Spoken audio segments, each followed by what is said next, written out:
El litoral de Costa Rica, al borde del Pacífico. Un reducto de biodiversidad que acoge a casi 5.000 especies de vida marina. Es maravilloso, como si fuera un acuarium, pero sin cristales, sin límites. Pero en este acuario submarino, los depredadores de lo más alto de la cadena corren grave peligro, amenazados por la pérdida del hábitat y la sobrepesca. Ya hicimos pública la situación en 2004 y llevamos al gobierno costarricense a los tribunales. Ahora los defensores marinos de Costa Rica han unido sus fuerzas para crear un hogar más seguro para estas especies en peligro y salvarlas de la extinción.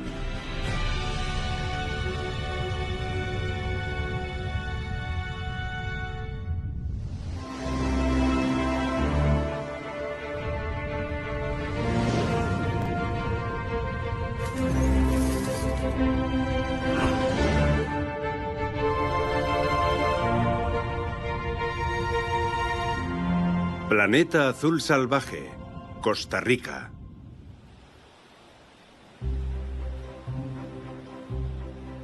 El sudoeste de Costa Rica es uno de los refugios biológicos más variados y ricos de la Tierra.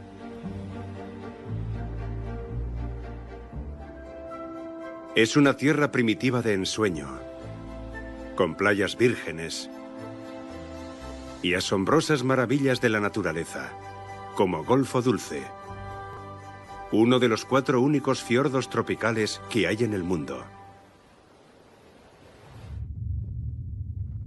Costa Rica se encuentra entre el Océano Pacífico y el Mar Caribe, en el corazón de Centroamérica. Es el tercer país más pequeño de la zona, aunque sus fronteras internacionales se extienden sobre una franja de océano mayor que toda California. Golfo Dulce es una de las 10 ensenadas más profundas del mundo, alcanzando en algunos lugares más de 200 metros de profundidad. También es todavía uno de los hábitats submarinos menos explorados de Costa Rica. Pero hay una cosa que sí saben a ciencia cierta los biólogos marinos, como Andrés López, que Golfo Dulce es vital para la supervivencia del tiburón martillo del Pacífico. Estamos en Golfito, una importante comunidad pesquera del Pacífico Sur, donde trabajamos con el tiburón martillo, donde hemos identificado una importante área de crianza para esta amenazada especie. Los tiburones martillo nacen muy cerca de este sitio y estamos aquí precisamente para eso, para buscar a los más pequeños que esperamos encontrarlos aquí hoy. El propósito de este viaje de investigación es descubrir el uso que de Golfo Dulce hacen los tiburones durante su vida, cuándo están en Golfo Dulce y durante cuánto tiempo. Para eso, López ha reclutado a un grupo de pescadores que le ayudarán a localizar y capturar jóvenes escualos. Pertenecen a una comunidad local comprometida con la protección de los tiburones de Golfo Dulce y que utilizan técnicas de pesca sostenibles. Las crías de tiburón todavía no son cazadores cualificados.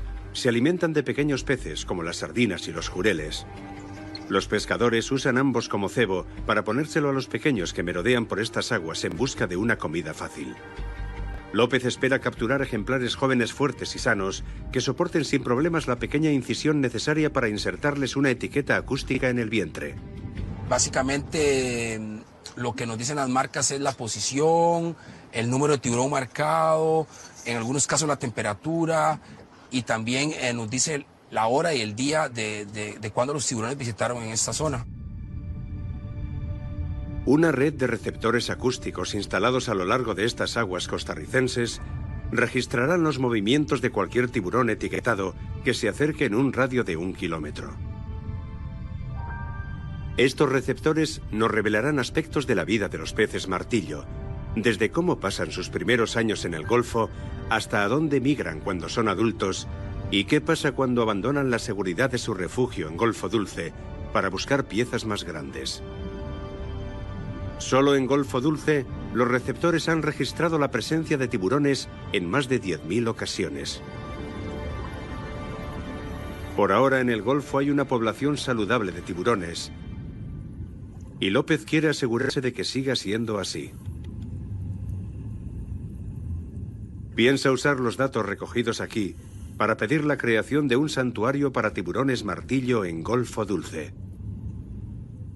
Estamos aquí porque estamos buscando tiburones de más de 1 metro de talla, o sea que ya pasaron su primer año de vida. Entonces estamos arriesgándola también. Puede ser que no capturemos, pero puede ser que capturemos los que necesitamos.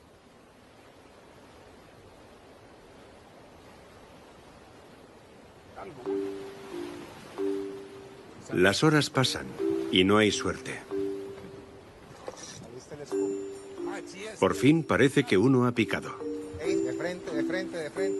Es un pequeño tiburón de puntas negras, una de las 10 especies que se encuentran aquí. Eso, toma, bro. La tripulación lo prepara todo rápidamente para el etiquetado. El tiburón solo puede estar fuera del agua un máximo de 2 minutos. Le quitan cuidadosamente el anzuelo, pero manipular este pequeño escualo no es una tarea fácil.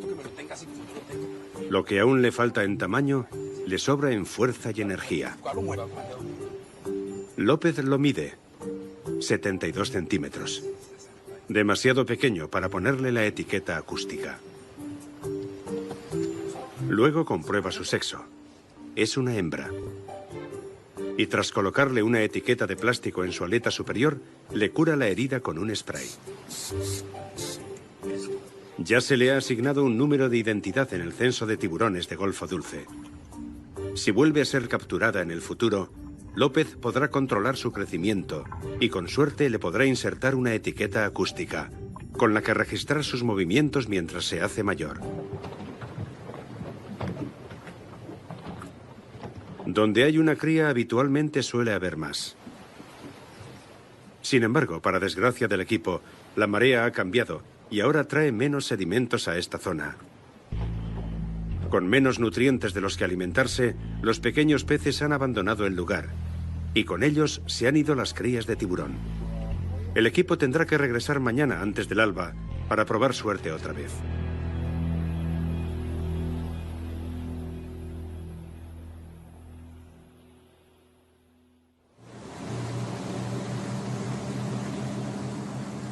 Justo después del amanecer, el equipo regresa a la zona de guardería para seguir buscando ejemplares jóvenes de pez martillo. Estamos en Punta Piedra, uno de los lugares que visitamos ayer, pero en otro momento del día estamos esperando que el cambio de marea nos ayude a encontrar los tiburones martillo. Vamos a ver si hoy tenemos suerte y podemos lograrlo.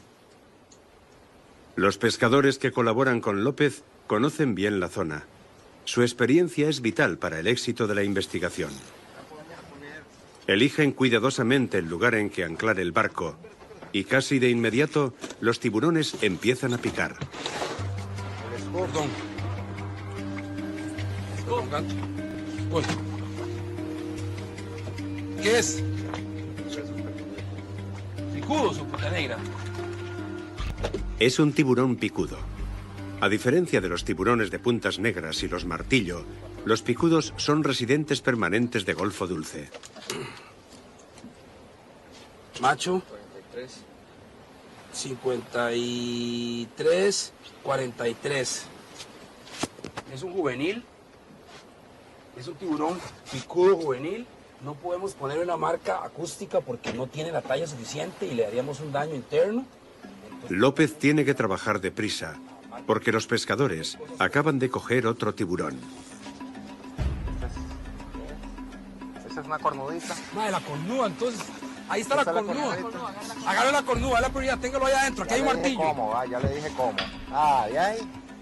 Ah, mae.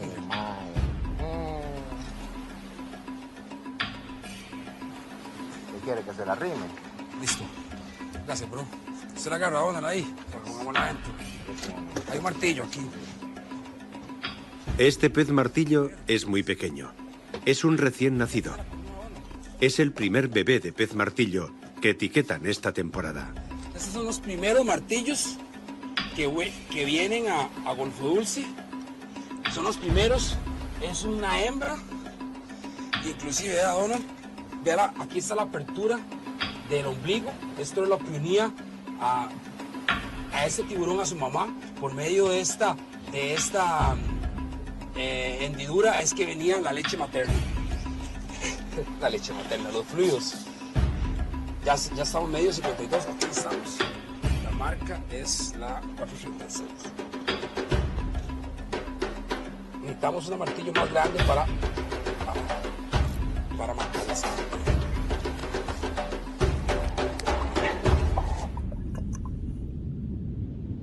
Este bebé de tiburón martillo pasará los próximos 3 años aquí, hasta que adquiera el tamaño suficiente como para emigrar hasta las islas del Pacífico Oriental.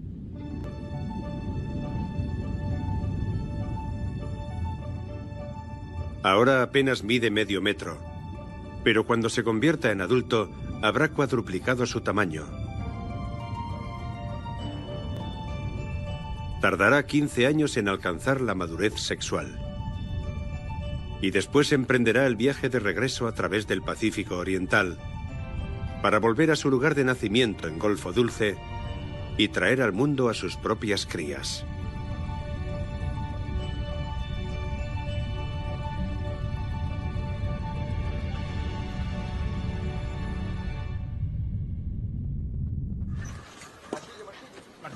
De regreso al barco, los pescadores acaban de capturar otro pez martillo recién nacido. Este parece tener tan solo unas semanas. Estamos en marzo y habitualmente las hembras no empiezan a tener crías hasta mayo. El fenómeno de El Niño ha calentado las aguas y es posible que eso haya adelantado la época de cría. Los tiburones jóvenes siguen picando. Parece que la guardería está llena de vida. Son buenas noticias para los conservacionistas y un ejemplo del valor de la pesca responsable y selectiva que se practica en Golfo Dulce.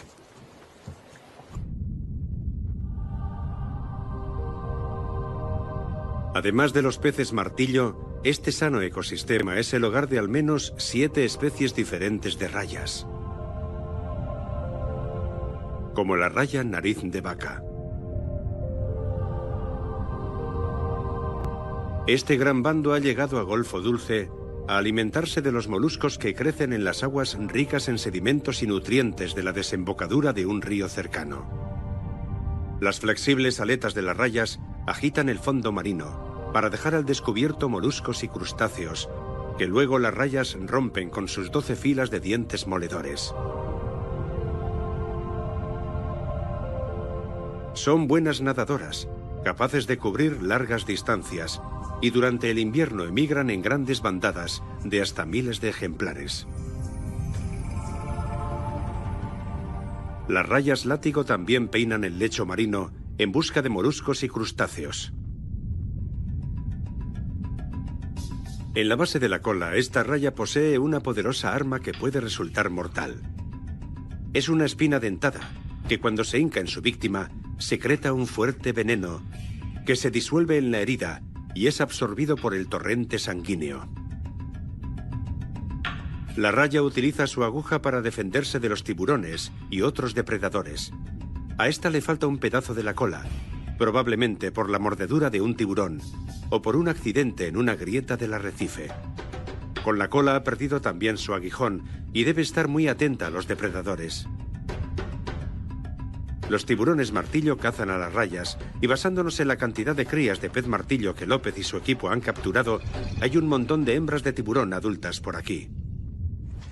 Muy contentos de haber venido hoy acá. La verdad es que la selección del lugar fue idóneo. Los 2 tiburones martillo que marcamos miden menos de medio metro. Esa es la talla de madurez. Me atrevería a decir que fueron paridos hace 1 o 2 semanas. Esos son los primeros martillos que vienen este año y que tenemos que garantizar que sean aquí, que continúen aquí y proteger ese lugar. Golfo Dulce es uno más de los muchos hábitats vitales para los tiburones esparcidos por los 1000 kilómetros de la costa oeste costarricense. Las aguas de Costa Rica son el hogar de 7000 especies de animales.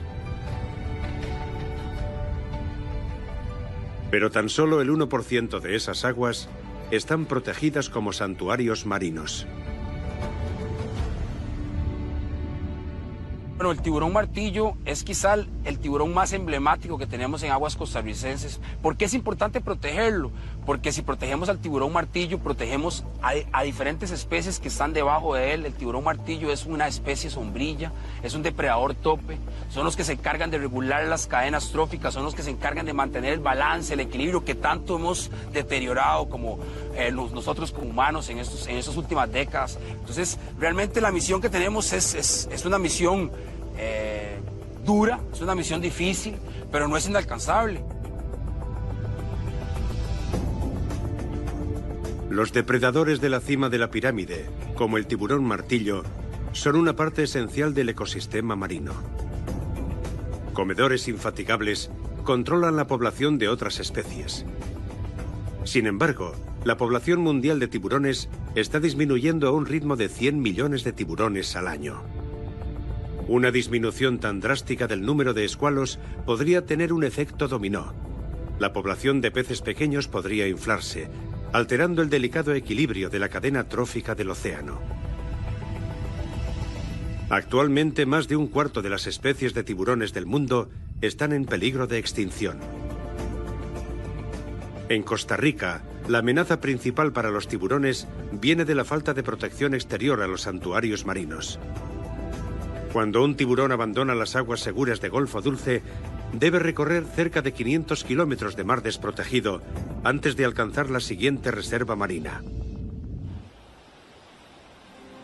En esta franja de costa, los tiburones encuentran su refugio. El litoral costarricense, bañado por el Océano Pacífico, acoge a una gran variedad de hábitats, desde los bosques de mangle y la costa rocosa, a las lagunas de aguas brillantes y las playas de arena fina.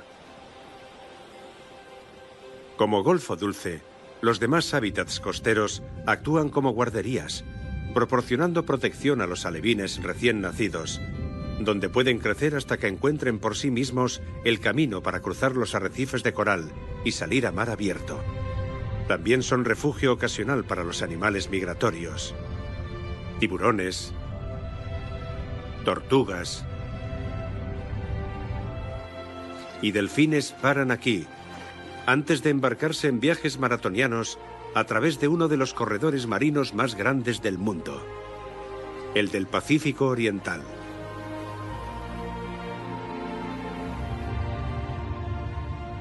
Comprende las aguas, costas e islas de los litorales de Costa Rica, Panamá, Colombia y Ecuador, y ocupa cerca de 2 millones de kilómetros cuadrados. Un área que es 3 veces el tamaño de Texas.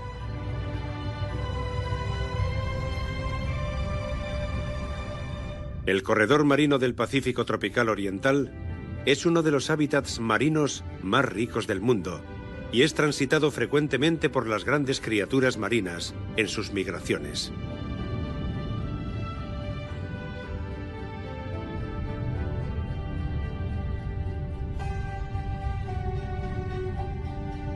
En el mar tenemos una gran cordillera que se llama la Cordillera Cocos. Es una autopista que tiene un punto de destino, la isla del Coco. Esa cadena de montañas o cordillera submarina es un corredor que utilizan los tiburones martillo, las tortugas verdes, los tiburones ballena.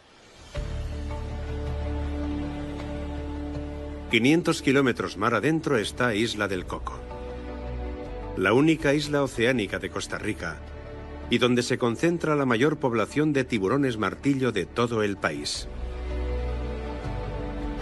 El famoso oceanógrafo Jacques Cousteau dijo de ella que era la isla más bonita del mundo.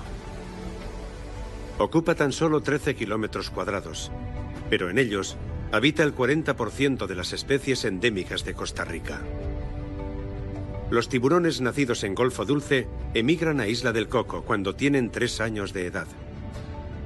Y a ellos se unen otros peces martillo que vienen en migración desde las Galápagos, la isla de Coiba frente a la costa de Panamá y la isla de Malpelo, en Colombia. Los tiburones martillo son tiburones muy migratorios, son tiburones que no son solamente costarricenses. Nacen en Costa Rica, pero realmente se mueven por todo el corredor y el corredor tiene aguas de Colombia, tiene aguas de Ecuador, tiene aguas de Panamá y por ende los tiburones martillo no son tiburones solamente de los costarricenses, son tiburones del mundo.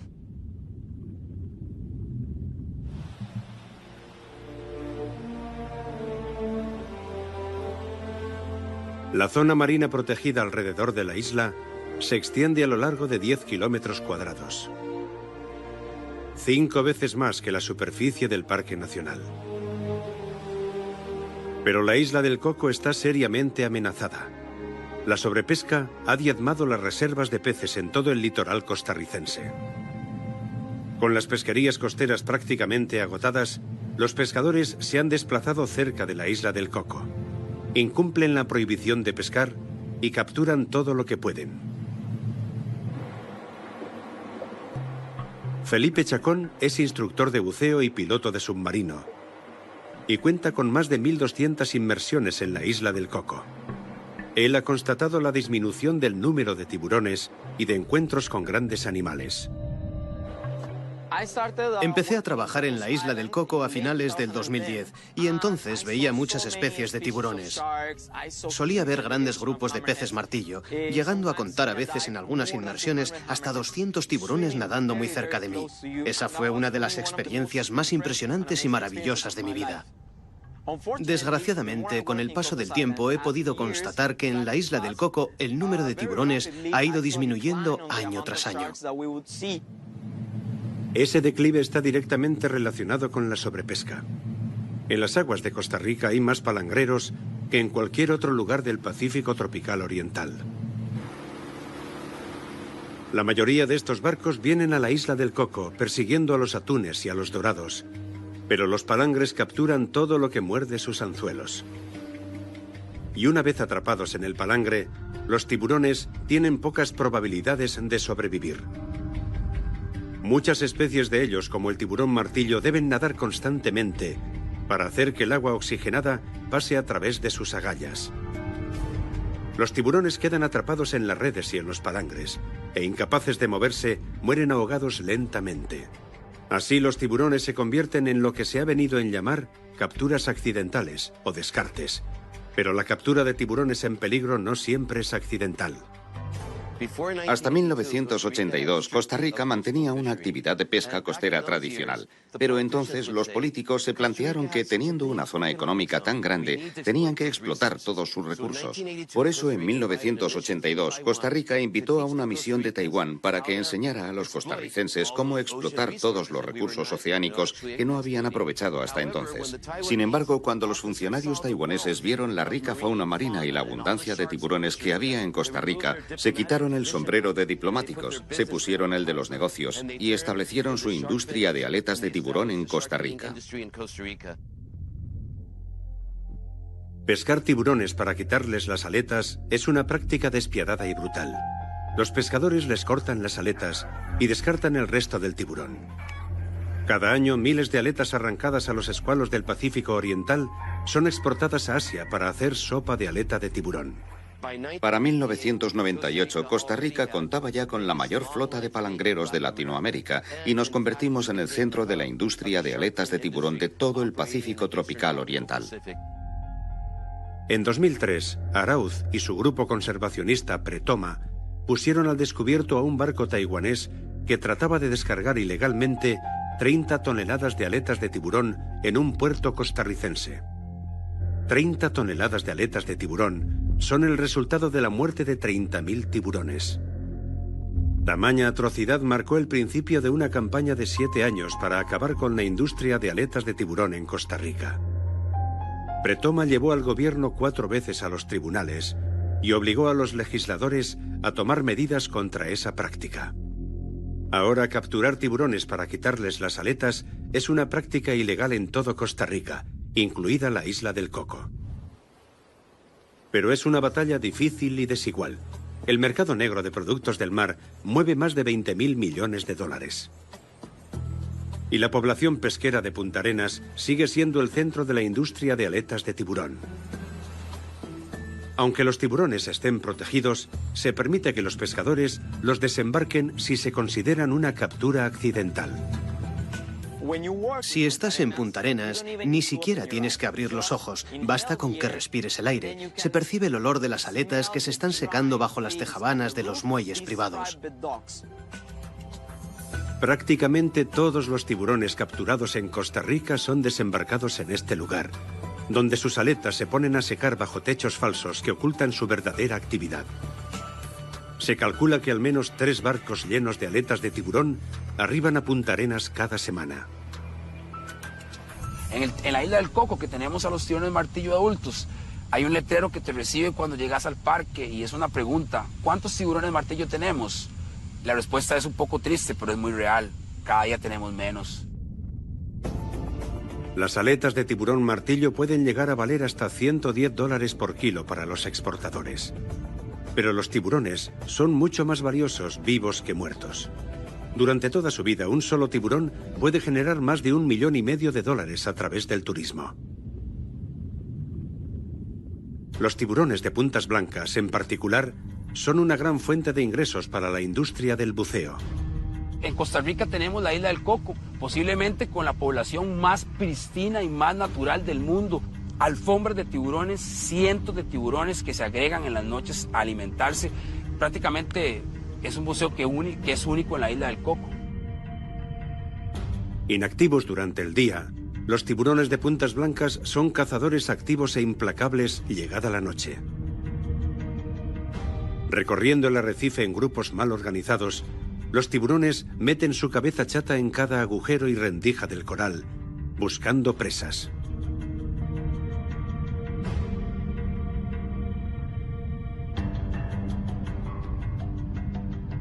Durante esas frenéticas cacerías, los tiburones de arrecife de puntas blancas rompen pedazos de coral, que a menudo rasgan su piel y sus aletas. En la isla del Coco, este impetuoso espectáculo tiene lugar cada noche desde hace miles de años. Lo que nadie sabe es cuántos años más durará. No nos hace falta mucho tiempo para poner un ecosistema marino al borde del colapso. Las Islas Santa Catalina, una cadena de montes volcánicos submarinos a 32 kilómetros de la costa noroeste de Costa Rica, son un triste recordatorio de la vulnerabilidad de los hábitats submarinos. Nos encontramos en las Islas Santa Catalina. Son conocidas porque son estaciones de limpieza de las mantarrayas gigantes, una de las razones principales por las que la gente viene a visitarlas. Pero de pronto, en cada inmersión, fuimos detectando que cada vez veíamos menos peces en los fondos.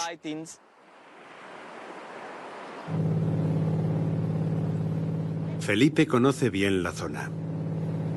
Empezó a bucear aquí en el año 2008 y desde entonces ha observado una drástica disminución en las poblaciones de todas las especies.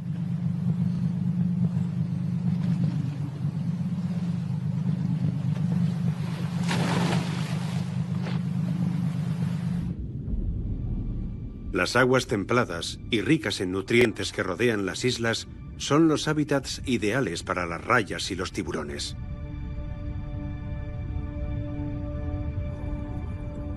Sin embargo, la realidad es que cada vez se ven menos. En estas aguas no protegidas, los tiburones y las rayas de Santa Catalina están en franco declive, ahuyentadas por el excesivo número de buceadores y diezmados por la sobrepesca. Es posible que quien viene por primera vez no caiga en la cuenta del deterioro. Esta zona de buceo, conocida como Roca Sucia, rebosa de vida.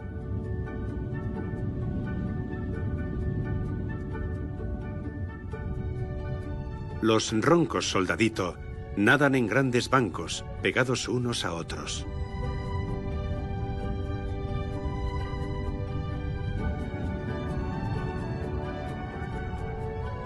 Las paguaras se dejan llevar por la corriente.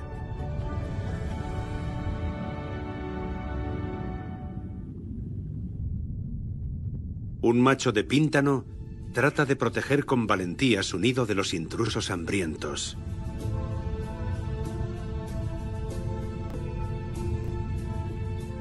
Pero sus huevos fertilizados, una brillante mancha de color púrpura, llama la atención de docenas de peces mariposa barbero y ángeles reales. Sobrepasan en número al píntano.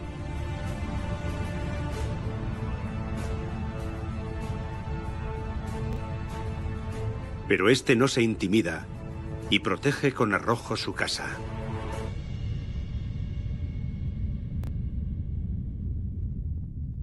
La vida en estos afloramientos rocosos es una batalla continua.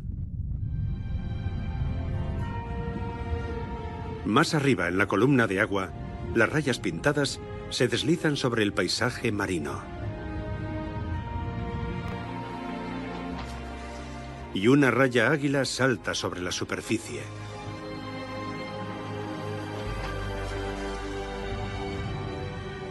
Aunque parezca difícil creerlo, este lugar de buceo es solo una sombra de lo que era hace 30 años. Yo empecé a bucear en esta zona de Santa Catalina y entonces todo lo que había aquí era una sorpresa continua. En cambio, actualmente, cada vez hay menos que ver en estos fondos. Es una zona que no está protegida y nadie la controla. Las consecuencias de eso se aprecian ya bajo el mar. 500 kilómetros al sur de Santa Catalina está la isla del Caño, un brillante ejemplo de la conservación marina en Costa Rica. Llegar a esta isla es impresionante. Sentí como si estuviera llegando a un lugar en el que alguien hubiera arrancado de cuajo un pedazo de la selva amazónica y la hubiera puesto en mitad del océano. Es increíble. Y como es una reserva, no se ha visto afectada por la actividad humana.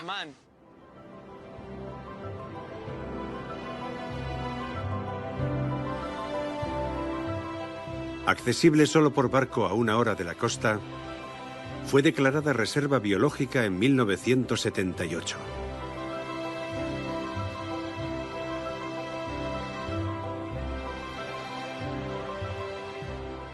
El Caño y sus aguas están protegidas con mimo.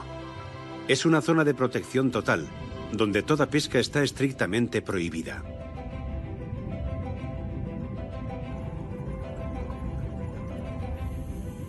Incluso el buceo está regulado. Se admite un máximo de 10 buceadores y no más al mismo tiempo en cualquier punto de buceo. El exitoso resultado de las medidas de protección es esta explosión de vida. Actualmente hay más de 200 especies de peces en la isla del Caño. Casi 1/5 parte de todos los peces de esta región del Pacífico se encuentran aquí. Y esta Amazonía submarina acoge a criaturas impresionantes, como las salpas pelágicas. Parecen medusas, pero las salpas poseen órganos y estructuras internas que no tienen las medusas, como un corazón y un sistema nervioso dorsal. De manera que están más emparentadas con nosotros, los humanos, y representan los más tempranos estadios de los animales que poseemos columna vertebral. Las salpas se mueven contrayéndose y bombeando agua a través de su cuerpo transparente.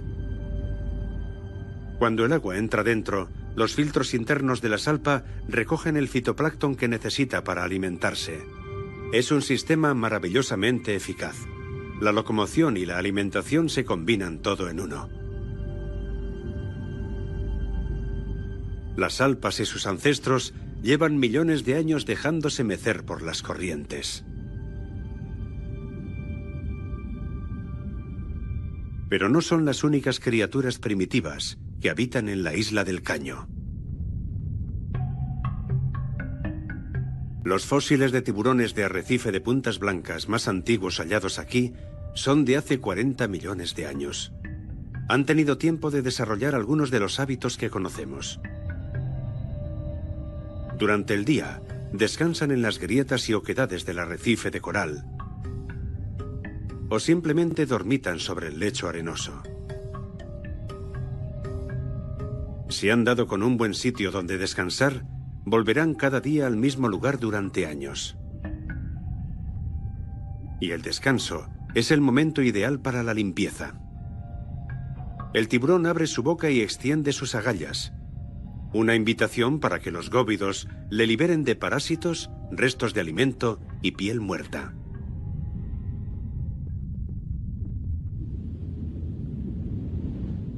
El magma volcánico que modeló la isla del Caño no solo ofrece protección a los tiburones de puntas blancas, sino también a los propios corales que forman el arrecife.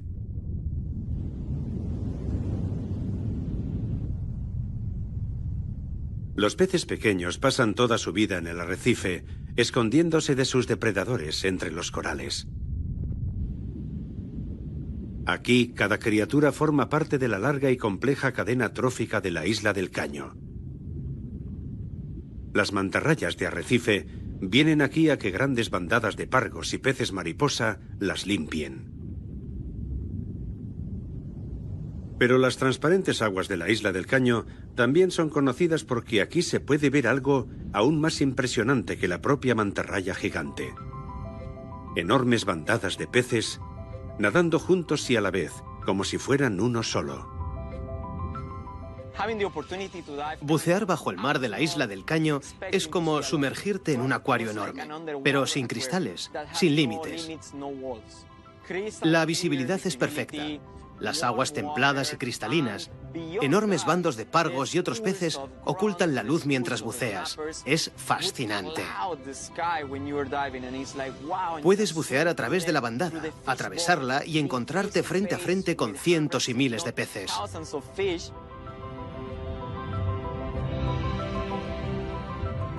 La bandada se comporta como si fuera una sola unidad. Esa coordinación tan extraordinaria se basa en las señales que cada pez del grupo transmite a los demás. Son señales que dirigen el tráfico, indican la presencia de comida y hacen sonar la alarma cuando aparecen depredadores.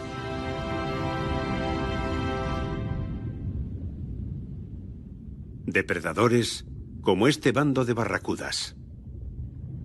Están entre los peces más peligrosos e impredecibles del mar.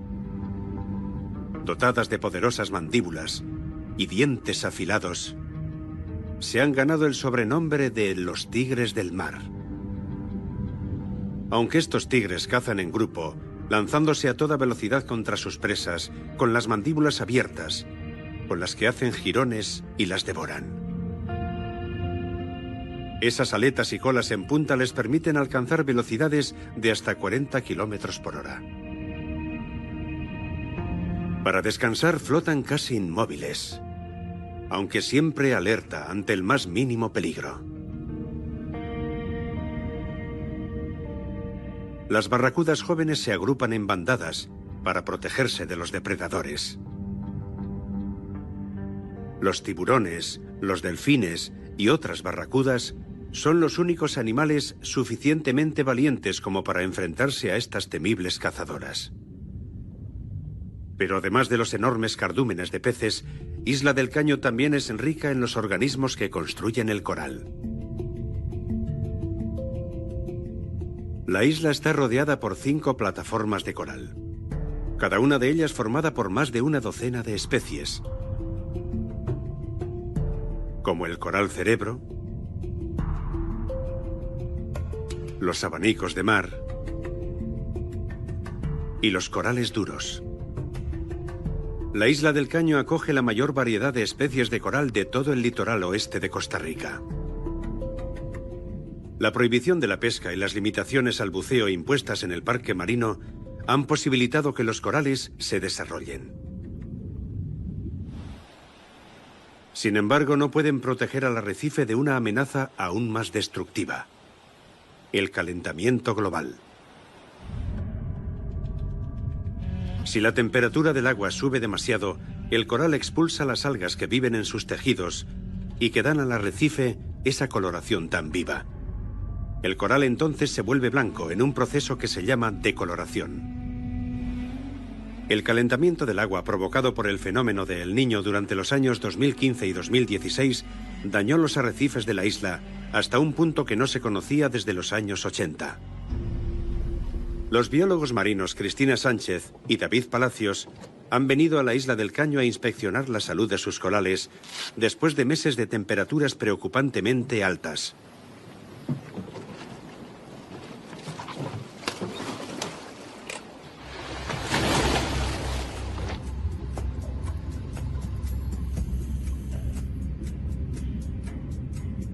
Los científicos exploran un área vedada a los demás buceadores. Sospechan que el agua de las corrientes más profundas de este lado de la isla puede haber subido de temperatura de la misma manera que las corrientes más superficiales. Y parece que Cristina y David estaban en lo cierto. La cantidad de coral que se ha blanqueado es preocupante.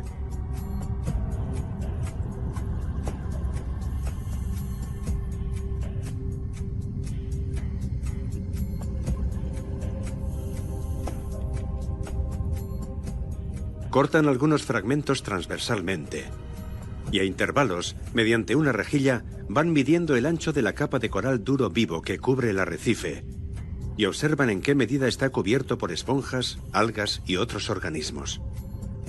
Los corales duros son los constructores de los arrecifes. Un porcentaje bajo de este tipo de coral es un signo de que el arrecife está sufriendo. También toman fotografías para determinar si los niveles de decoloración han cambiado desde su última inmersión, hace 5 meses. Antes de regresar al barco, Cristina y David observan otra posible amenaza para la salud del arrecife. Una estrella de mar corona de espinas. En un arrecife sano, esta estrella comedora de coral suele alimentarse de las especies que más rápidamente se desarrollan, permitiendo que los corales de desarrollo más lento formen colonias. En un arrecife vulnerable, esta estrella representa una amenaza seria. Un gran brote podría arrebatar al arrecife hasta un 90% de su tejido de coral vivo. Los investigadores deciden revisar la población de estos invertebrados por si hubiera una plaga.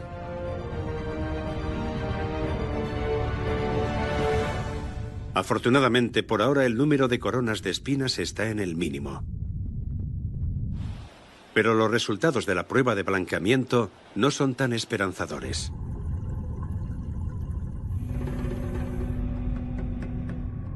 Hace 5 meses, solo el 5% del arrecife de la isla del Caño estaba afectado por el blanqueamiento. Ahora es el 70% del coral el que está afectado.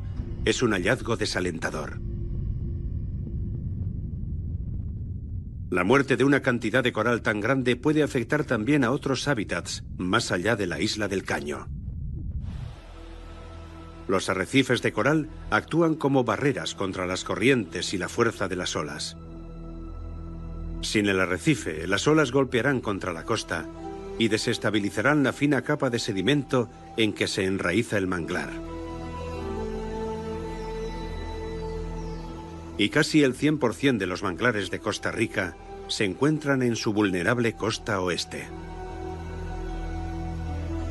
Cuando uno habla de ecosistemas marinos, tiene que tener en cuenta que todo está conectado, desde lo que está cerca de las costas o cerca de los ríos hasta los arrecifes y las zonas pelágicas que están mar adentro.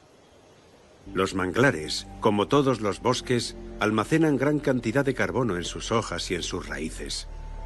Cuando los mangles se destruyen, liberan ese carbono a la atmósfera, contribuyendo a aumentar la capa de los gases que provocan el efecto invernadero y calentando más la Tierra. La destrucción de los arrecifes y, en su caso, de los manglares, afectará a todos los ecosistemas, tanto marinos como terrestres. Los científicos regresarán a este mismo lugar antes de que termine el año a controlar el blanqueamiento del coral. Solo el tiempo y la resistencia de estos corales revelarán los verdaderos efectos del calentamiento global.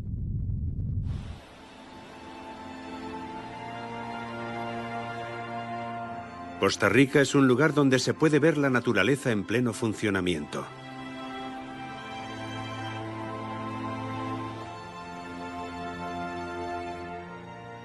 Desde sus fiordos tropicales hasta los corredores submarinos y los volcanes del fondo del mar, el litoral costarricense del Pacífico es una fuente inagotable de maravillosos descubrimientos. Una de las cosas que puedo afirmar sin temor a equivocarme sobre el buceo en Costa Rica, ya sea en Caño, en Santa Catalina o en la isla del Coco, es que cuando te sumerges en el agua la fascinación es tan grande. Es como si el tiempo se detuviera. Cuando interactúas con esas criaturas, cuando te encuentras frente a ellas, cuando estás rodeado de rayas o de enormes bancos de peces, o cuando te topas con un tiburón, en ese momento todo se detiene y es como si tu mente se quedara en blanco.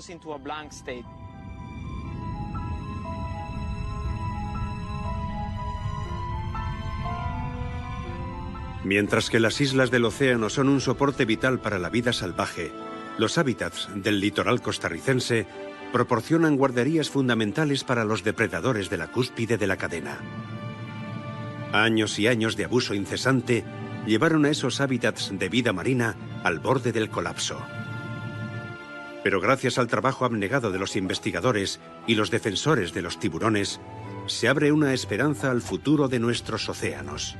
Tenemos que luchar porque este océano se mantenga. Miles de turistas pagan miles de dólares por ir a la isla del Coco a ver los tiburones martillo adultos. Pero ¿qué pasa si no protegemos a los bebés que no están en la isla del Coco? No estamos haciendo que las poblaciones se conecten, no estamos haciendo que las poblaciones se mantengan. Y entonces realmente cada día tenemos menos tiburones en el agua, cada día tenemos más desequilibrio en los océanos. Tenemos que conservar estos recursos para las próximas generaciones, porque no nos pertenecen a nosotros ni a los pescadores, sino a todos. Pertenecen a todos los costarricenses, a todos los turistas extranjeros que vienen a visitarlos y especialmente a las generaciones venideras porque ellos deben tener el mismo derecho que yo y la oportunidad de contemplar las maravillas del mundo submarino.